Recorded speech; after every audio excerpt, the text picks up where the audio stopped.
السلام علیکم۔ آج کی ویڈیو میں ہم یزید کی عبرتناک موت کا واقعہ بیان کریں گے۔ یزید کی والدہ کا تعلق قبیلہ میسون سے تھا۔ جب 645 عیسوی میں یزید پیدا ہوا تو اس کی ماں طلاق لے کر اپنے قبیلے میں آ گئی۔ میسون قبیلہ ابھی نیا مسلمان ہوا تھا، جس وجہ سے ابھی تک عیسائیت کے رسم و رواج قبیلہ میں موجود تھے۔ اسی عیسائیت والے ماحول میں یزید کی پرورش ہوئی، تبھی تو مسیحیت کی تعلیمات یزید میں رچ بس گئیں۔ بندروں کو پال کر ان سے کھیلنا، شراب خوری اور شطرنج اس کی مصروفیات کا اجاگر پہلو تھے۔ انتہائی مخالفت کے باوجود یزید 60 ہجری میں تخت نشین ہوا۔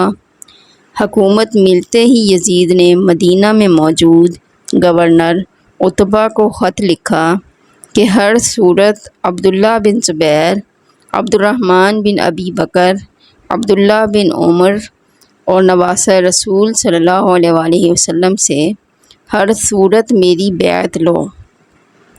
لیکن ان سب نے بیعت سے انکار کر دیا۔ یزید نے مدینہ کے گورنر کو دوسرا خط لکھا تو گورنر مدینہ حضرت امام حسین علیہ السلام کے پاس حاضر ہوا اور بتایا کہ یزید نے مجھے آپ سے زبردستی بیعت لینے کو کہا ہے۔ جب امام علی مقام نے دیکھا کہ مدینہ میں قتل و غارت اور فساد برپا ہو سکتا ہے تو آپ نے ہجرت شروع کر دی۔ اپنے خاندان اور کچھ اصحاب کے ساتھ آپ پہلے مکہ گئے اور پھر کوفہ کی طرف روانہ ہو گئے، لیکن 18,000 کوفیوں نے حضرت امام حسین علیہ السلام کی بیعت توڑ دی اور پھر واقعہ کربلا پیش آیا۔ کربلا کا دلخراش واقعہ یزید کا سب سے بڑا اور گھناؤنا کام تصور کیا جاتا ہے۔ یزید نے عبید اللہ ابن زیاد جیسے گورنر کو کوفہ میں تعینات کیا، جس کو حکم دیا گیا کہ کربلا میں ہی حضرت امام حسین علیہ السلام سے بیعت لی جائے، بصورت دیگر ان سے جنگ کی جائے۔ عبید اللہ ابن زیاد کے حکم سے شمر اور عمر بن سعد نے کربلا پر لشکر کشی کی۔ نواسۂ رسول صلی اللہ علیہ وآلہ وسلم اور ان کے 72 جانثاروں کو 3 دن تک پیاسا رکھ کر شہید کر دیا گیا۔ تاریخ کربلا ایسی دردناک ہے کہ بہت سے تاریخ دانوں نے اسے لکھتے لکھتے خون کے آنسو بہائے ہیں۔ ایسا ظلم کیا گیا کہ جس کی کوئی مثال نہیں ملتی۔ بچے، بوڑھے، جوان، یہاں تک کہ عورتوں کو بھی قیدی بنایا گیا۔ عورتیں بھی کوئی عام نہیں ہیں۔ وہ نبی جو وجہ کائنات ہیں، یہ انہی کی نواسیاں تھیں۔ اللہ اکبر۔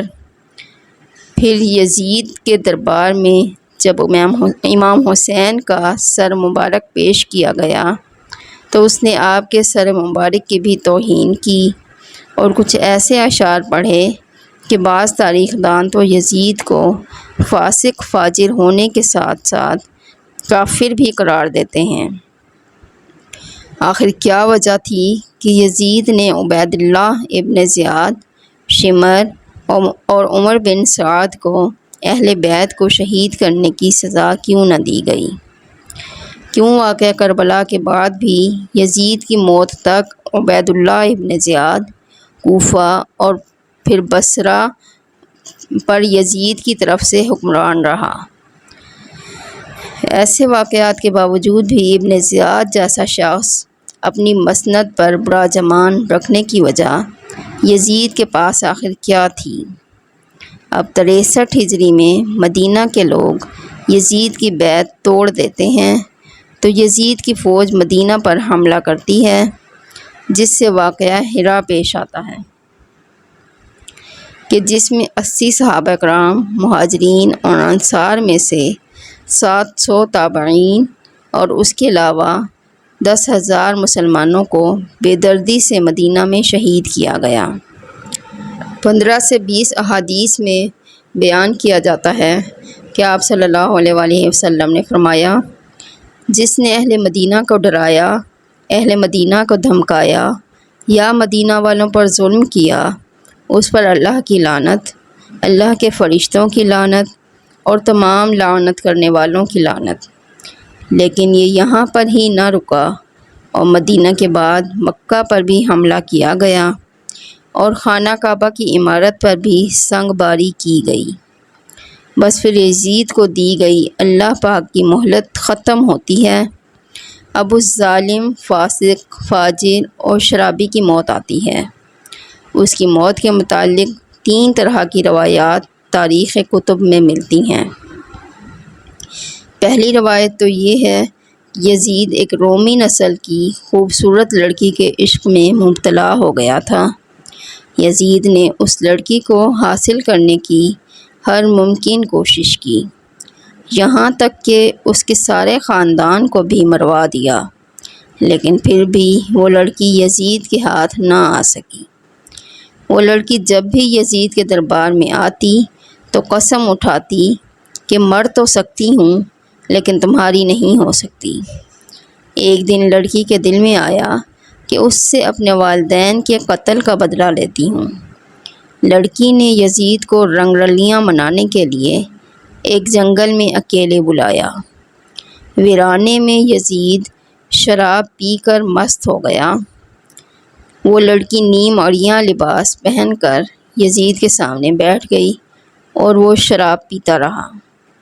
جب لڑکی نے دیکھا یزید شراب میں چور ہو چکا ہے تو اس کو بستر پر لے آئی اور پھر مستیاں کرتے کرتے یزید کی گردن کاٹ دی۔ کئی دن تک یزید کی لاش وہاں جنگل میں ہی پڑی رہی، جس کو چیل کموں نے نوچ کھایا۔ ڈھونڈتے ڈھونڈتے یزید کے فوجی وہاں پہنچے تو انہوں نے اس کو دفنایا۔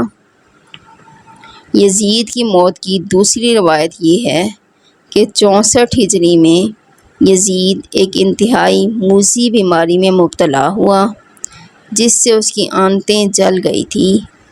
وہ مچھلی کی طرح تڑپتا رہتا تھا۔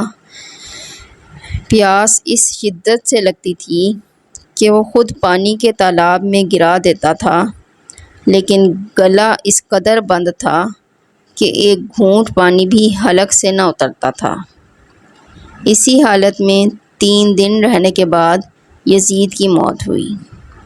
یزید کی موت کی تیسری روایت یہ ہے کہ چونکہ یزید بندر پالنے کا شوقین تھا تو اسی شوق نے اس کی جان لی۔ ایک دن یزید نے ایک بندر کو وحشی خچر پر بٹھا دیا اور خود اس کے پیچھے گھوڑا دوڑانے لگا۔ جنگل میں پہنچ کر گھوڑے نے نواسہ رسول صلی اللہ علیہ وآلہ وسلم کے قاتل کو اپنی پیٹھ سے گرا دیا اور یزید کا پاؤں گھوڑے کی رکاب میں پھنس گیا۔ وہ گھوڑا دوڑتا رہا اور یزید زمین پر گرتے گرتے اس کا سر ایک پتھر پہ جا ٹکرایا، لیکن وہ گھوڑا نہ رکا، یہاں تک کہ اس کا پورا جسم پامال ہونے لگا۔ یزید کی فوج نے جب یزید کی لاش کو دیکھا تو وہ کہنے لگے، حسین ابن علی کے خون کی یہی سزا ہے۔ یزید صرف 3 برس 6 ماہ تحت شرارت و خباثت کر کے 14 ربیع الاول 64 ہجری کو شام ملک کے شہر حمص کے علاقے حوارین میں 39 سال کی عمر میں مر گیا۔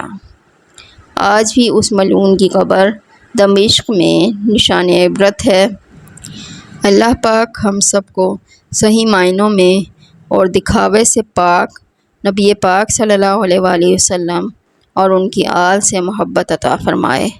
ہم بھی نبی آخر الزمان حضرت محمد صلی اللہ علیہ وآلہ وسلم اور اہل بیت پر اپنی جان، مال اور عزت قربان کرنے والوں میں شامل ہو جائیں۔ اے اللہ پاک ہماری دعائیں قبول فرما۔